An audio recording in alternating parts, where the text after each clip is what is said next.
सुप्रभात दोस्तों, मैं जसविन सर आज अर्थशास्त्र विषय में सीखने वाले हैं चैप्टर नंबर 6 जिसका नाम है बेरोजगारी। दोस्तों, वर्तमान समय में सबसे बड़ी देश की आर्थिक समस्या जो आर्थिक विकास को रोकने का कार्य कर रही है वो है बेरोजगारी। क्योंकि क्रियाशील व्यक्ति यदि कार्यरहित रहता है तो देश का उत्पादन तो घटेगा ही, इसके साथ साथ देश पर कई सारे नकारात्मक प्रभाव भी पड़ते हैं। और इसलिए दोस्तों बेरोजगारी का अध्ययन करना हमारे लिए बहुत ज़रूरी है। अध्ययन करने के पश्चात ही हम बेरोजगारी के कारणों को समझ सकते हैं और बेरोजगारी घटाने के उपाय भी दर्शा सकते हैं। तो चलिए दोस्तों, सबसे पहले प्रस्तावना के द्वारा हम शुरुआत करेंगे चैप्टर नंबर 6 बेरोजगारी की।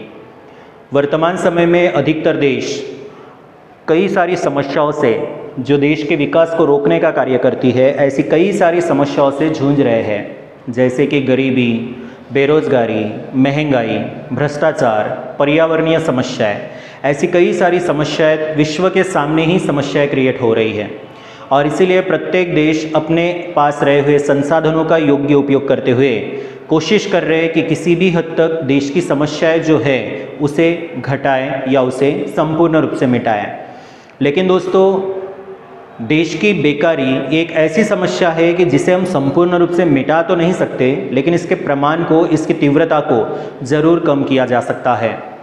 आयोजन की शुरुआत से ही देश में बेरोजगारी घटाने के कई सारे उद्देश्य रखे गए, किंतु सरकारी योजनाओं को इच्छित सफलता न मिल पाने के कारण देश में बेरोजगारी का प्रमाण घटने के बजाय दिन ब दिन तीव्र बन रहा है। इसके लिए कई सारे कारण जिम्मेदार हैं।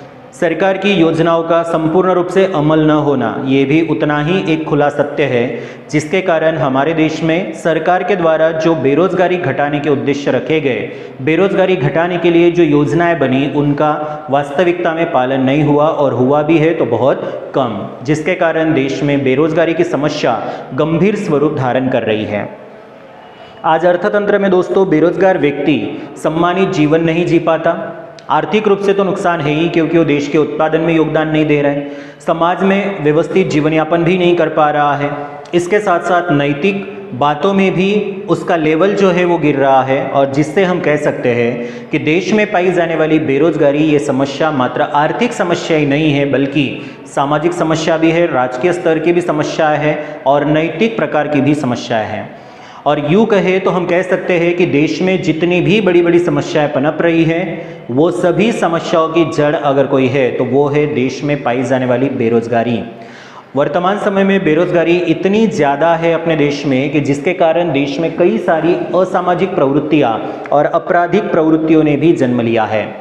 आज आप देख रहे हो कहीं पे भी जो डकैती होती है, चोरी होती है, बैंक में भी आजकल लोग ATM की चोरी करने लग गए हैं। एक जगह से दूसरी जगह जो ऑनलाइन रकम की हेरफेर होती है, उसमें भी कई सारे ऐसे सक्रिय लोग हैं कि जो रकम को भी एक खाते से चुरा ले जाते हैं। तो ये सभी पढ़े लिखे लोगों का ही काम है, जो ज़्यादा पढ़े लिखे हैं, लेकिन उनकी अपेक्षा के अनुसार अर्थतंत्र में यदि उन्हें रोजगार नहीं मिला तो वो ऐसे काम करते हैं, और इसीलिए समाज के लिए आपराधिक प्रवृत्तियों को जन्म देने का कार्य भी हमारे देश में रही हुई बेरोजगारी के कारण ही हो रहा है। अगर हम ऐसा भी कहें तो कोई अतिशयोक्ति नहीं है। तो दोस्तों, बेरोजगारी देश में पाई जाने वाली एक प्रमुख समस्या है, इसका हमें अध्ययन करना है। अध्ययन करने के पश्चात ही हम इसके सॉल्यूशन पर पहुंच सकते हैं, यानी कि बेरोजगारी घटाने के उपाय पर जा सकते हैं। लेकिन उसके पहले हमें देखना है कि बेरोजगारी का वास्तविक अर्थ क्या है। तो बेरोजगारी अर्थात क्रियाशील व्यक्ति की कार्यरहित होने की परिस्थिति, यानी कि जो व्यक्ति शारीरिक और मानसिक रूप से स्वस्थ है, कार्य करने के लिए योग्य है, कार्य की तलाश में भी है, कार्य करने की इच्छा शक्ति भी रखता हो, लेकिन अर्थतंत्र में कुछ कमियों के कारण यदि उसे रोजगार न प्राप्त हुआ तो उस व्यक्ति को बेरोजगार कहा जाएगा।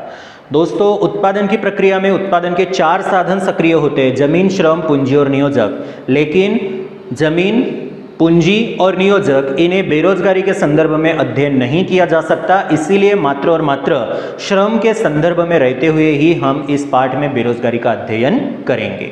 डॉक्टर पिगू ने कहा कि बेरोजगार व्यक्ति तभी बेरोजगार कहलाएगा जब उसकी कार्य करने की इच्छा शक्ति हो किंतु उसे कार्य ना मिले। यानी कि डेफिनेशन के आधार पे हम इतना जरूर कह सकते हैं कि जो व्यक्ति कार्य करने की इच्छा शक्ति रखता हो, लेकिन फिर भी अगर उसे रोजगार नहीं मिला तो उसे बेरोजगार कहा जाएगा।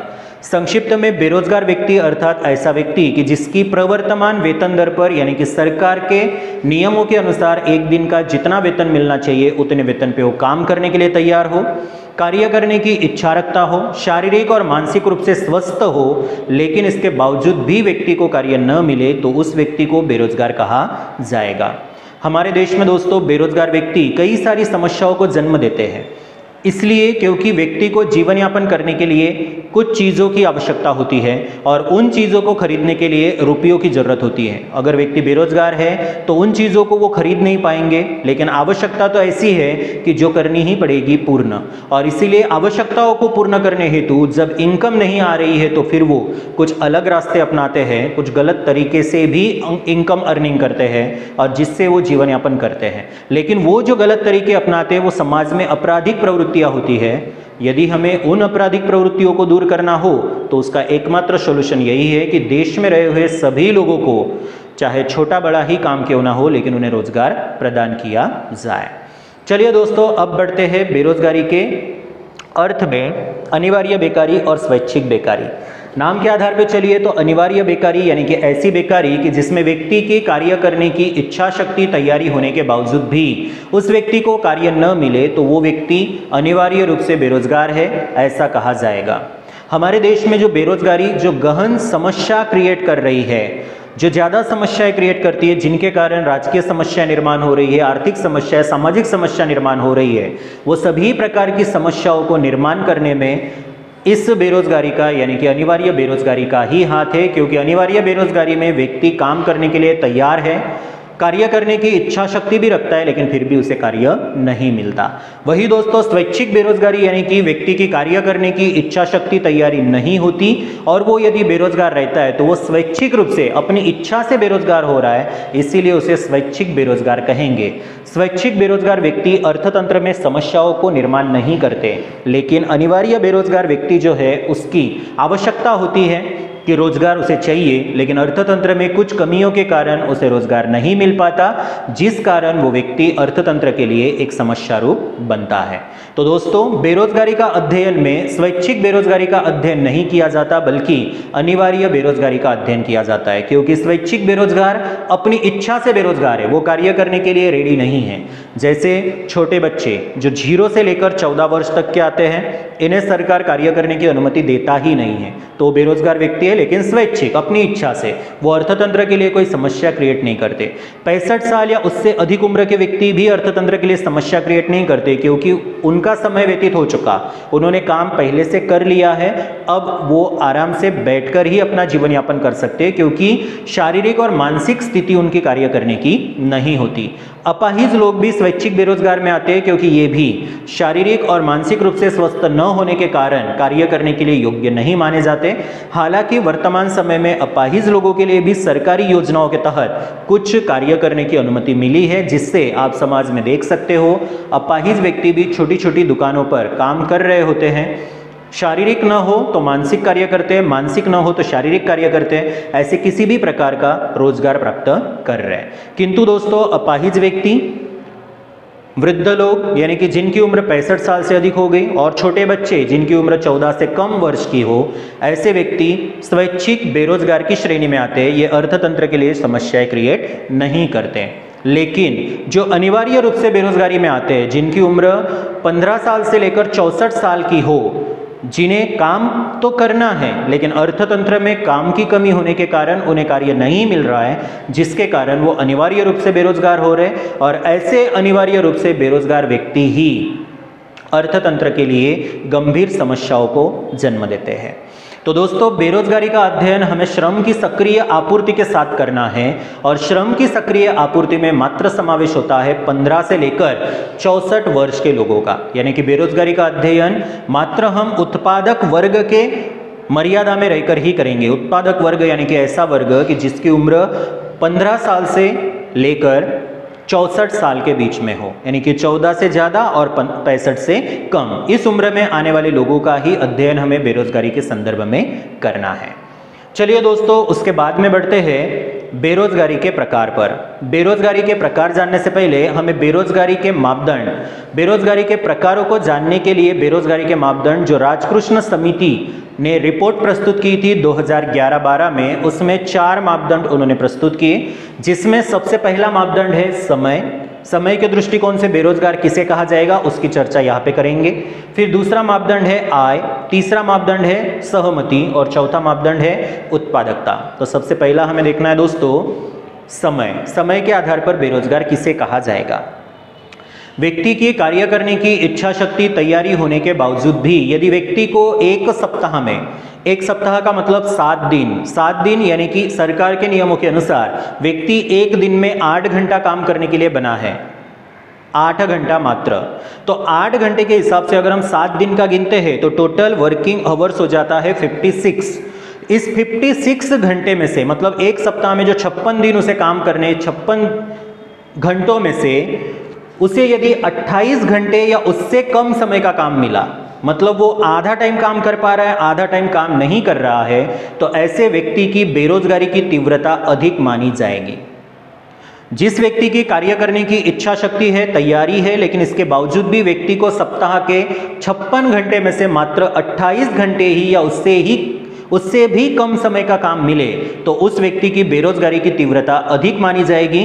जबकि व्यक्ति को 28 घंटे से ज्यादा समय का काम मिलता है लेकिन 42 घंटे से कम समय का काम मिला, तो उस व्यक्ति की बेरोजगारी की तीव्रता कम है, ऐसा कहा जाएगा।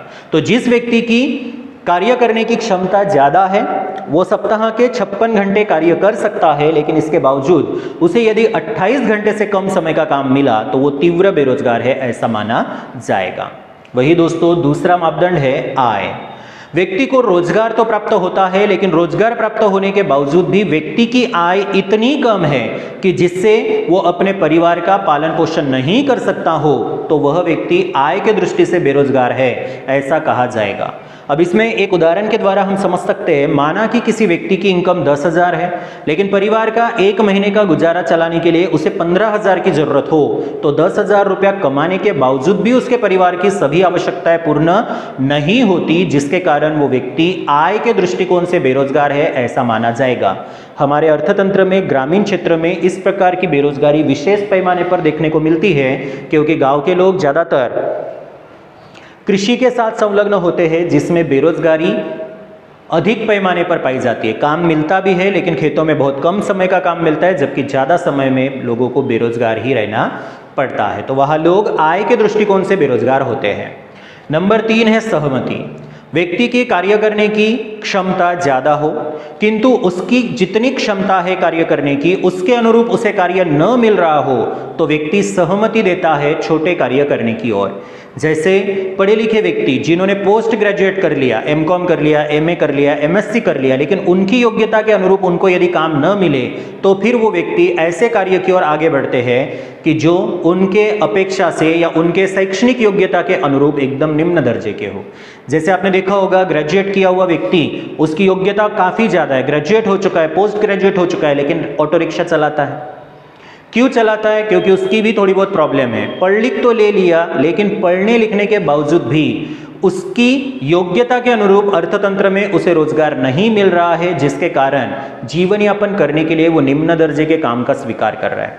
कई सारी जगहों पर MBA किए हुए स्टूडेंट आज छोटे छोटे कार्य करते हैं। मैनेजमेंट का काम करने के बजाय वो कहीं रेस्टोरेंट में वेटर का काम करते हैं, तो कहीं पर गैरेज में काम करते हुए नजर आते हैं, या कहीं पे और भी ऐसे छोटे मोटे काम करते हुए नजर आते हैं। तो ऐसा क्यों? क्योंकि जीवन यापन करने के लिए रुपयों की जरूरत है, और उनकी योग्यता के अनुसार अगर उनको काम नहीं मिला तो भी तो जीवन यापन करने के लिए रुपयों की जरूरत तो है ही।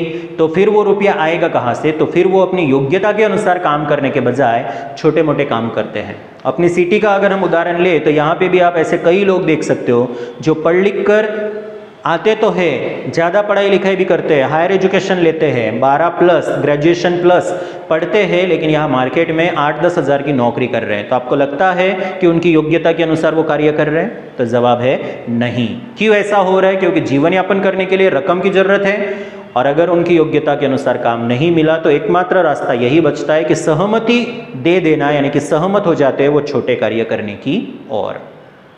तो ये मुद्दा नंबर 3, तीसरा मापदंड राजकृष्ण समिति ने दिया। और चौथा मापदंड है उत्पादकता।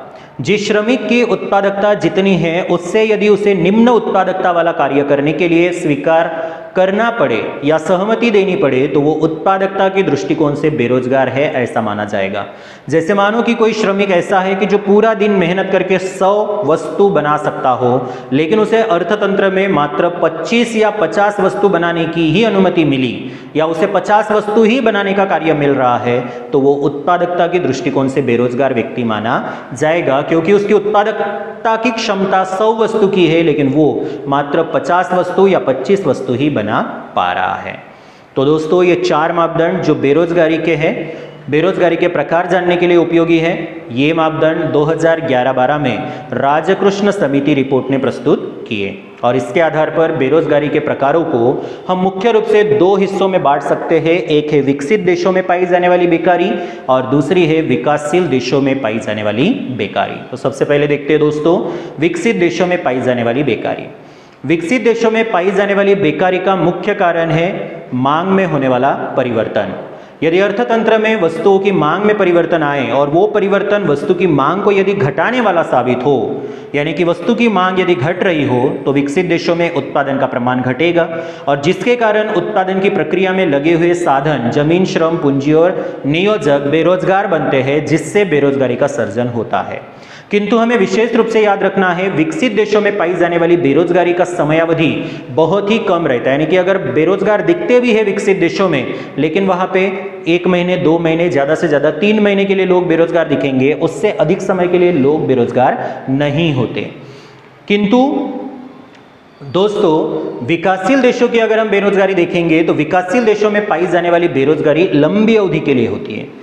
आज हमारे भारत देश की अगर हम बात करें तो भारत देश में ऐसा कोई दिन नहीं, कोई सप्ताह नहीं, कोई महीना नहीं, कोई वर्ष नहीं कि जिसमें लोग बेरोजगार नहीं पाए जाते हो। आज़ादी जब से हमें मिली, आयोजन की शुरुआत जब से हमारे देश में हुई 1951 से, तब से लेकर आज तक हर दिन भी अगर हम मापेंगे तो दैनिक बेकारी भी दिखेगी, साप्ताहिक बेकारी भी दिखती है और महीने की बेकारी भी मापी जा सकती है और वार्षिक बेकारी तो है ही। आप डाटा सर्च कीजिएगा इंटरनेट पर कि देश में बेरोजगार व्यक्तियों का प्रमाण, तो पूरा एक चार्ट खुलेगा जिसमें आप देख सकते हो अलग अलग वर्षों में बेरोजगारी का प्रमाण किस हद तक बढ़ता जा रहा है। और वर्तमान समय में तो देश में शिक्षित बेकारी इतनी ज़्यादा बढ़ गई है कि अब पढ़े लिखे लोगों को भी रोजगार नहीं मिलता। एक समय ऐसी मान्यताएं होती थी कि जो अनपढ़ व्यक्ति है वो बेरोजगार रहता है, लेकिन आज के समय में अनपढ़ व्यक्ति तो छोटे मोटे किसी भी कार्य में जुड़ते हैं, पढ़े लिखे व्यक्ति को ही उचित रोजगार नहीं मिल रहा है। ये देश में एक एजुकेशनल स्ट्रक्चर में कुछ कमियों के कारण भी हो रहा है, उसकी चर्चा हम लोग बेरोजगारी के कारणों में करेंगे। तो हम लोग अभी थे विकसित देशों में पाई जाने वाली बेकारी और विकासशील देशों में पाई जाने वाली बेकारी में। तो विकसित देशों में पाई जाने वाली बेकारी मांग में परिवर्तन के कारण होती है, मांग घटने के कारण होती है, जिसका समय अवधि बहुत ही कम रहता है, अल्प समय के लिए बेरोजगारी पाई जाती है। और यदि उस देश की बेरोजगारी यानी कि विकसित देशों की बेरोजगारी को हमें घटाना हो तो एकमात्र सॉल्यूशन है वहां मांग का सर्जन कर दो, मांग का प्रमाण बढ़ाओ। मांग का प्रमाण बढ़ा के ही विकसित देशों की बेरोजगारी हम घटा सकते हैं। उदाहरण के रूप में देखें तो विकसित देशों में मुख्य रूप से 2 प्रकार की बेकारी पाई जाती है। एक बेकारी चक्रीय, जो अर्थतंत्र में व्यापार चक्र के द्वारा यानी कि तेजी मंदी के कारण सर्जित होती है, और दूसरा प्रकार है घर्षण जन्य बेरोजगारी, जो पुरानी टेक्नोलॉजी की जगह नई टेक्नोलॉजी आने के कारण विकसित देशों में बेरोजगारी का कारण बन जाती है। तो दोस्तों विकसित देशों में पाई जाने वाली बेकारी में सबसे पहला याद रखना है मांग में परिवर्तन के कारण होता है। विकसित देशों में बेकारी का सर्जन मांग में बदलाव लाने के कारण होता है। दूसरा, उसका समयावधि कम रहता है। तीसरा, यदि वहां समस्या घटानी हो, बेरोजगारी को हटाना है या मिटाना हो तो मांग में परिवर्तन करो, मांग को बढ़ा दो, तो बेकारी अपने आप दूर हो जाएगी। और चौथा, उसके प्रकार, ये 2 मुख्य प्रकार है, एक चक्रीय बेकारी और दूसरा है घर्षण जन्य बेकारी। इसके बाद बढ़ते हैं दोस्तों भारत जैसे विकासशील देशों में पाई जाने वाली बेकारी। भारत जैसे विकासशील देशों में जो बेरोजगारी पाई जाती है वो ढांचागत कमियों के कारण पाई जाती है, यानी कि जो आंतरिक ढांचागत सुविधाएं योग्य पैमाने पर देश में उपलब्ध न होने के कारण देश में बेरोजगारी का प्रमाण अधिक ऊंचा पाया जाता है। यानी कि जो कारण विकसित देशों में मांग कम होने के कारण से बेरोजगारी निर्माण होती थी, वही विकासशील कंट्री में ढांचागत कमियों के कारण बेरोजगारी का सर्जन होता है। विकसित देशों में बेरोजगारी का समयावधि एकदम कम है, कम समय के लिए लोग बेरोजगार बनते हैं, लेकिन विकासशील कंट्री में बेरोजगारी का प्रमाण अधिक समय के लिए यानी कि लंबे समय के लिए पाया जाता है। जैसे कि मैंने थोड़े समय पहले ही चर्चा की थी, ऐसा कोई दिन नहीं, ऐसा कोई वर्ष नहीं कि जहां विकासशील देशों में बेरोजगारी न पाई जाती हो। अंतर तीसरा दोस्तों, विकसित देशों में यदि बेरोजगारी को घटाना हो तो उसमें मांग का प्रमाण जो है उसे बढ़ाकर बेरोजगारी घटाई जा सकती है। उसी तरह से विकासशील कंट्री में जो बेरोजगारी पाई जाती है उसे यदि घटानी हो तो आंतरिक ढांचागत सुविधाओं में वृद्धि करनी होगी। देश के आंतरिक ढांचागत सुविधाओं में जितनी वृद्धि होगी उतना ही सुविधाओं के निर्माण से लोगों को रोजगार मिलेगा, रोजगार प्रदान करने की देश की क्षमता बढ़ेगी, जिससे अधिकतम लोगों को रोजगार मिलेगा और देश की बेरोजगारी घटेगी। और चौथा प्रकार, तो विकसित देशों में चक्रीय और घर्षणजन्य बेकारी पाई जाती है, वही विकासशील देशों में मौसमी बेकारी, अर्ध बेकारी, संपूर्ण बेकारी, प्रच्छन्न बेकारी, शिक्षित बेकारी, ढांचागत बेकारी, औद्योगिक बेकारी जैसे और भी कई प्रकार है। ऐसे प्रकार की बेकारी हमारे भारत जैसे विकासशील देशों में पाई जाती है। तो दोस्तों, आज हमने 3 टॉपिक कवर किए। सबसे पहला टॉपिक बेरोजगारी की प्रस्तावना और उसका अर्थ, जिसमें बेरोजगारी का सामान्य अर्थ मैं एक बार फिर रिपीट कर रहा हूँ, क्रियाशील व्यक्ति की कार्यरहित होने की परिस्थिति अर्थात बेरोजगारी। उसके बाद में डॉक्टर पिगू ने जो डेफिनेशन दी बेरोजगारी की, बेरोजगार व्यक्ति तभी बेरोजगार माना जाएगा जब उसकी कार्य करने की इच्छा शक्ति हो लेकिन उसे काम न मिले। उसके बाद में हमने संक्षिप्त अर्थ देखा था कि यदि प्रवर्तमान वेतन दर पर व्यक्ति की कार्य करने की इच्छा शक्ति तैयारी होने के बावजूद भी उसे रोजगार न मिले तो वो बेरोजगार है। उसके बाद में हमने अनिवार्य बेरोजगारी और स्वैच्छिक बेकारी का अध्ययन किया। उसके बाद हम लोग बढ़े थे आगे, राजकृष्ण समिति रिपोर्ट 2011-12 में बेरोजगारी के प्रकार जानने के लिए उन्होंने जो 4 मापदंड दिए, जिसमें पहला समय, दूसरा आय, तीसरा सहमति और चौथा उत्पादकता। और उसके बाद विकसित देशों में पाई जाने वाली बेकारी और विकासशील देशों में पाई जाने वाली बेकारी का हमने अध्ययन किया। और अब अगले वाले वीडियो में हम चर्चा करेंगे विकसित और विकासशील देशों में पाई जाने वाली बेकारी के प्रकार की।